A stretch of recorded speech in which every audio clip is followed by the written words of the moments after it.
Ассаламу алейкум ва рахматуллахи ва баракатуху.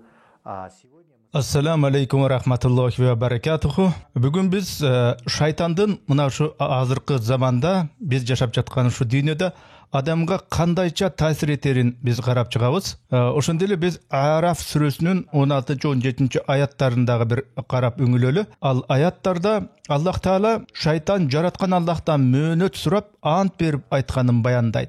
Мен аларды сенин түз жолуңда тосуп турам. Анан мен аларга алдынан, артынан, оң тарабынан жана сол тарабынан келемин. Сен алардын көпчүлүгүн шүгүр кылуучулардан таба албайсың дейт аятта. Бул аят жалпысы менен алганда шайтандын адам баласына каршы колдоно турган стратегиясын сүрөттөп атат. Бүгүнкү күндөгү турмуш чындыгы болсо, шайтандын адамдарды түз жолдон адаштыруу үчүн жаңыча бир ыкмаларды колдонуп жатканын айкын көрсөтүп турат. Биринчи кезекте мен аларды сенин түз жолуңда тосуп турам деген айтканынын маанисин көңүл бурууга арзыйт. Шайтан күнөөкөрлөргө тоскоол болбойт. Тескерисинче, Аллахтын жолуна түшүүгө аракет кылгандарды же жакшы иштерди кылууну ниеттенгендерди бутага алат. Көпчүлүгүбүз байкап эле жүрсөк керек, бир нерсени Аллах үчүн жакшы ниет менен баштасаң, күтүүсүз эле тоскоолдуктар пайда боло баштайт эмеспи? Бул негизинен айланаңдагы адамдар аркылуу билинет. Кээ бирөөлөр тоскоол болушат, айрымдар тили менен залал кылышат. Үйдө же башка жакта дагы ушундайча психологиялык жана маалыматтык басым болуп турат. Экинчиден, шайтан дин жаатында адамдарды адаштырууда маалыматтык башаламандыкты активдүү пайдаланат. Бүгүнкү күндө интернет мейкиндигинде дин жөнүндө тарап жаткан жалган маалыматтар эң көрүнүктүү мисал боло алат. Же болбосо өзүн аалым деп атаган, бирок илимсиз кишилер оң солуна карабастан бул харам, бул халал деп фатва чыгара беришет эмеспи? Алар кээде Кудайга ишенген ыймандуу мусулмандарды капырга айыптап таквир кылышат.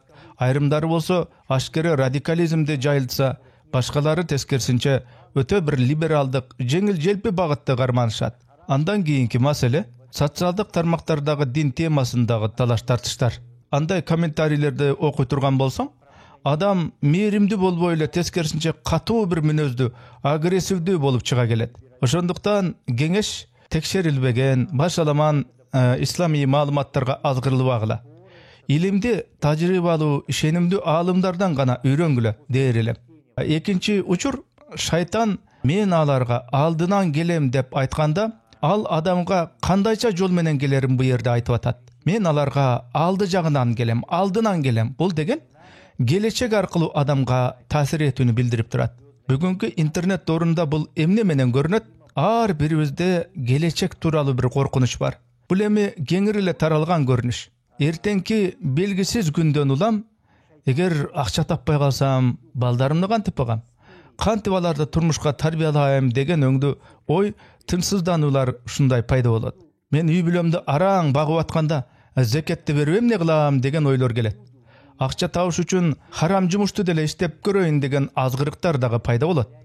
Же болбосо, азыр жашсың, өзүңө ырахат тартуулап, чардап, жыргагын, кийин анан тооба кылып аласың. Акыры Аллах кечиримдүү, урайымдуу го деген азгырыктар дагы пайда болот.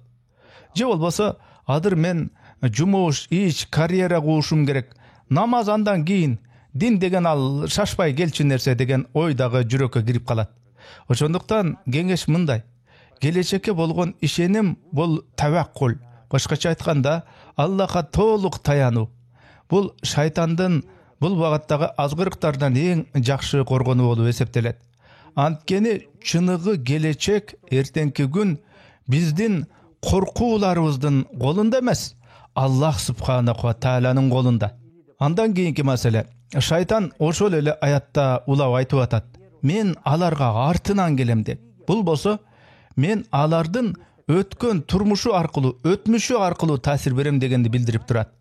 Бүгүнкү күндө бул адамдын мурунку күнөөлөрү тууралуу кайра ойлонуп, өкүнүшү аркылуу көрүнөт. Шайтан ошондой ойлорду салат адамга.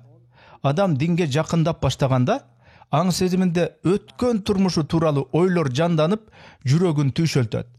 Анан адам мен канча гана күнөө кылдым, канча жамандык иштерди жасадым. Аллах мени кечирбейт го. Мен адил адам болууга татыктуу эмесмин деген ойду өзүнө каптатып алат.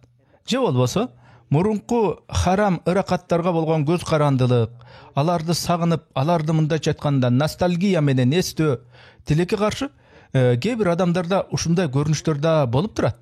Же болбосо мурдагы чөйрөнүн, жаман бир жамааттын, компаниянын таасири менен адам кайрадан мурдагы күнөөлөргө кайтып барат. Жаман чөйрөгө түшүп калган адам акырындап өзгөрүп, акырында намазды дагы таштап, ачык эле харам иштер менен алектене баштайт. Ошондуктан кеңеш мындай: Аллах субханаху ва тааля негизи бардык күнөөлөрдү кечирет. Өткөн турмушта жасаган күнөөлөрүң менен жашаба.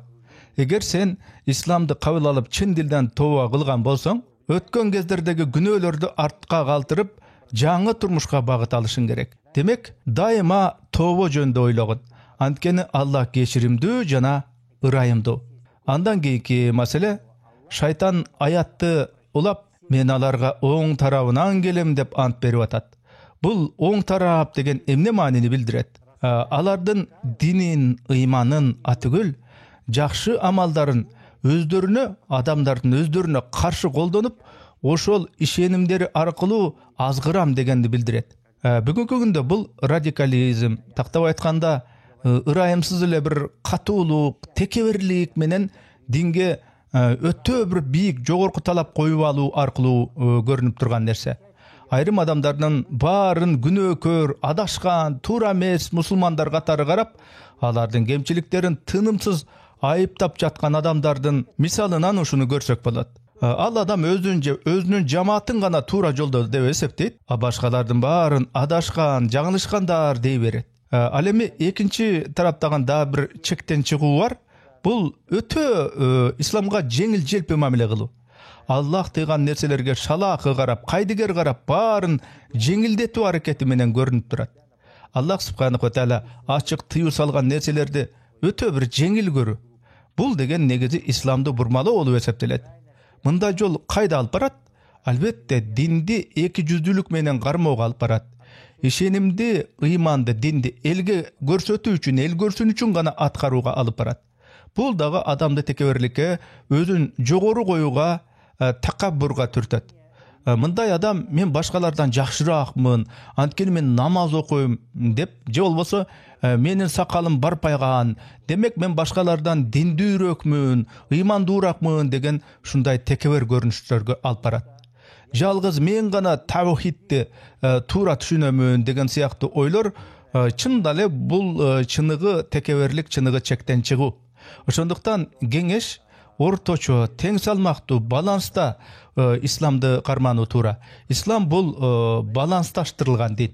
Ал ашкер эле аша чабуучулукту, катуулукту, ошондой эле учула же тескерисинче динди ашкер эле жеңилдештирип жиберүүнү дагы жактабайт. Андан кийинки сөзүндө шайтан эмне деп атат? Мен аларга дейт, сол тарабынан келем деп убада берип атат.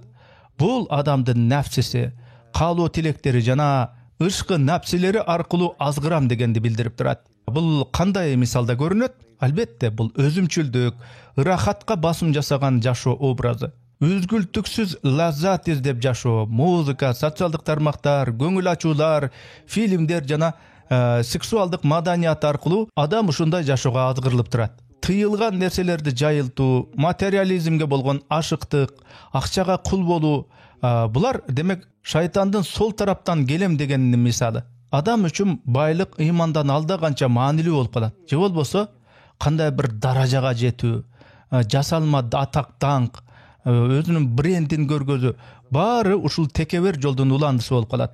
Ошондуктан кеңеш мындай: сен напсиңди тыйганды үйрөт, өзүңдү көзөмөлдө. Сен несиңде болсун, руханий дүйнө напстын каалоолорунан алда канча бийик жогору турат. Айтмакчы, эмне үчүн ошол аятта шайтан жогору жана ылдый деген тараптарды айткан эмес?